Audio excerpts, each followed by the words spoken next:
Hey everyone, today I'm doing a follow-up to my last mini PC build or review I did on the BeesLink PC. Today I have the GMKtec mini PC. I mentioned this one in my last video. It's about 50 bucks more, coming in at about 380 opposed to the other one's about 330. The specs are supposed to be significantly better. So let's go ahead and open this box up and see what we got inside. All right, let's go ahead and open this thing up. All right, so inside we got the PC. It feels pretty much the same as the last one I had.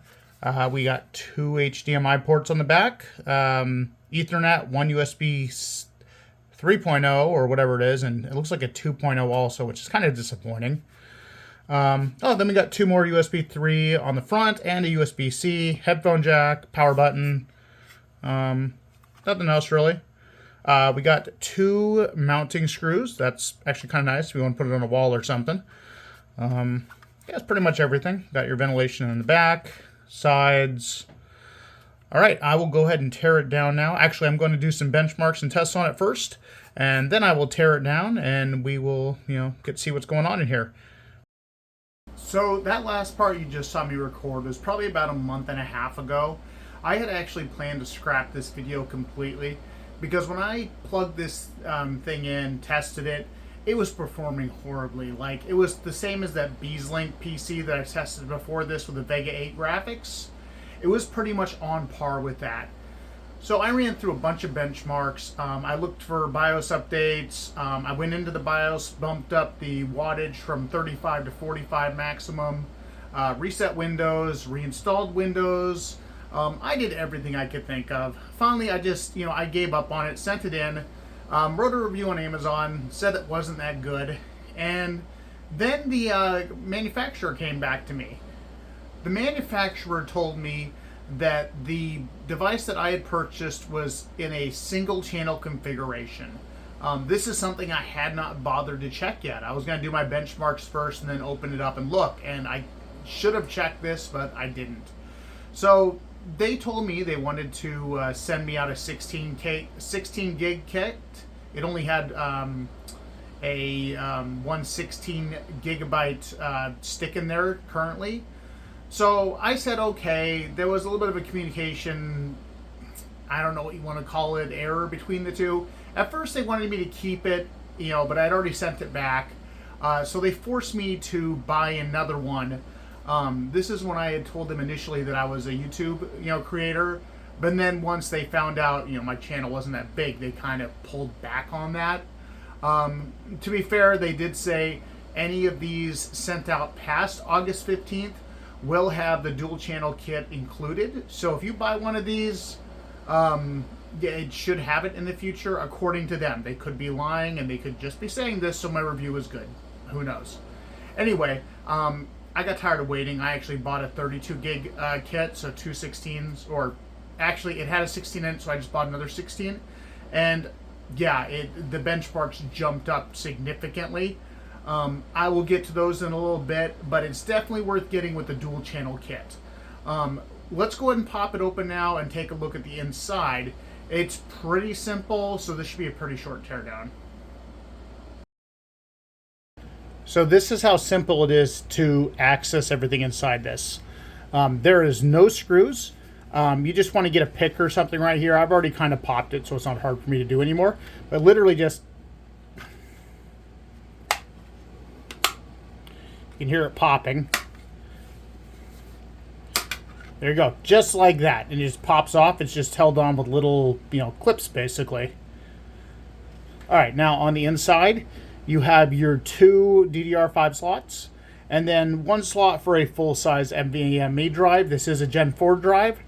That's pretty much it. There is a way, if you flip it over, you can remove these four pads, access the screw, and remove the bottom. But there's literally nothing down there unless you're just cleaning it, maybe reapplying thermal paste. But there's nothing down there. Everything you need to access is right here, and yeah, it's pretty straightforward. So let's go ahead and look at the benchmarks now. So before I move on to the benchmarks, I just want to clarify something. This device does come with a PCI Gen 3 drive, but as you can see right here, running Crystal Disk Mark, if you put in a Gen 4 drive, it will work just fine and run at Gen 4 speeds. So you can see this is a Sabrent Rocket, one of the early Gen 4 drives that was affordable. So yeah, you're getting about 5,000 reads. And if I go to AMD's website, this is for I haven't mentioned the specs, I don't think. This is an AMD Ryzen 7 6800H right here. If I go down to the NVMe support, or is it PCI Express version, right here you can see we have version 4.0. So this does indeed support a 4.0 drive. It just comes with 3.0 by default.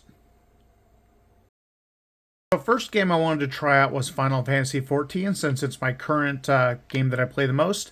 Right now I'm sitting about 65 frames per second, just kind of out in the middle of nowhere. If I get into a fight and just, start some action here, get the frame rate going, yeah, we're still sitting about 60 frames per second.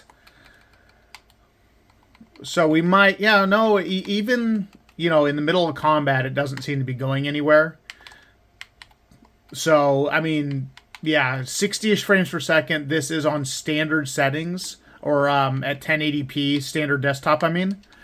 So it runs pretty well, I would say. Give me 1 second here to finish this up, and I will go ahead and go back to a main city so you can see it a little bit better and see what else it can do. But for the graphics this thing has for on board, I would say this is definitely a playable experience.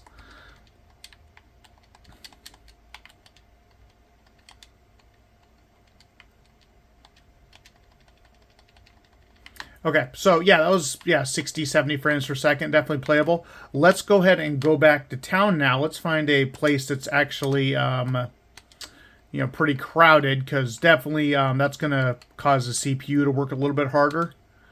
And that's when you're going to, drag your frames down.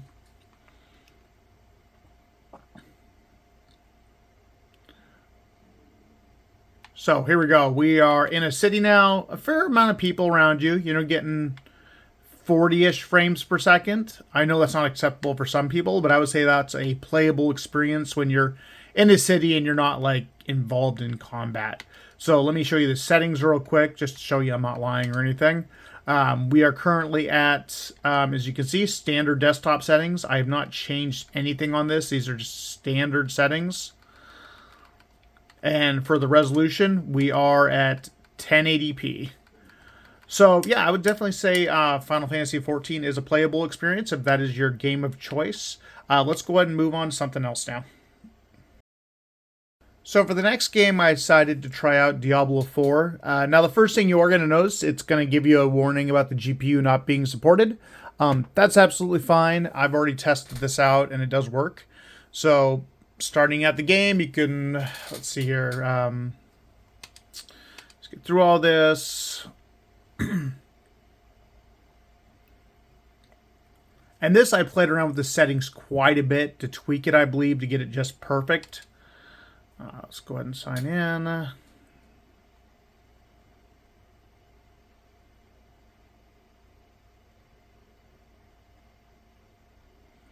All right, so right now you can see we're getting 60-ish frames per second. For settings, we have, let's see, options, 1920 by 1080. Where do I actually... where did I put it at? Right now we have it on FSR is set to balanced, and we have a medium preset for everything here. So yeah, inside town is usually where the frame rate's going to be hit the hardest, and we're still sitting at about 60-ish frames per second. So yeah, even around people, 60-ish frames per second. Let's go outside town, and then I'll show you what it looks like here while we're in combat. But to be honest, when you're in combat, it's not as bad as when you're in a city. Where am I going? Okay, yeah, we're going outside of a town. Sorry, honestly don't play this game too much anymore. I was kind of annoyed with the whole season pass thing. I paid for the initial pre-launch stuff, and I'm not even going to get to experience season 1 because I haven't gotten to the main story because I have a life and I don't have time to play these games all the time. So, yeah, let's go outside the city. You can already see my frame rate has gone up significantly. We're sitting, mid 60s now. Let's get a few more mobs on the screen. Anything else? Yeah, here we go. I'm probably going to die because I don't remember how to play this game.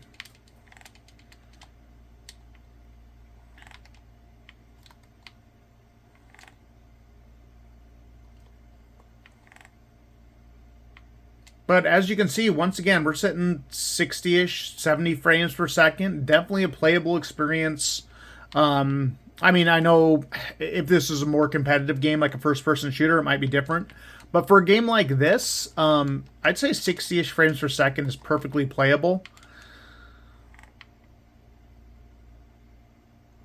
And you can probably tweak your settings a little bit more to dial it in just a little bit better. And yeah, I suck. I died. Anyway, let's go ahead and move on to the next game. But yeah, there we go. We're sitting 60-ish frames per second in Diablo 4 with integrated graphics. So for my next game, I'm going to try Counter-Strike 2. This was just dropped like a week ago. I did just run through this and it performed pretty badly, but then I went back and updated drivers. So let's see if it makes any difference. Right now, everything is just basically at low for, actually, let me see here. Presets, we're going to go low just to kind of establish a baseline, see what it can do, if it's even capable of this, because it was not the first time around. So we're at low, we're at 1080p. All right, is there any save here? All right, we got balanced for FSR. All right, let's go ahead and hit the play button, see what happens here. I'm already not liking the little stutters I've seen here and there. This is what I was seeing before I did the update, so I'm not honestly too confident this is going to do much.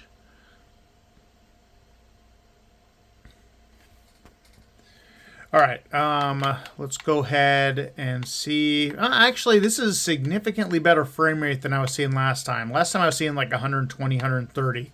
Now I'm seeing 160. The problem was the stutters and the frame times. So, yeah, I'm still seeing it. This game is just, it may not be playable. Let's go ahead and, yeah, there's definitely some stutter here. I'm probably going to get destroyed. I don't play this game and I'm using a controller. So, yeah, don't expect much. Where is something to shoot at?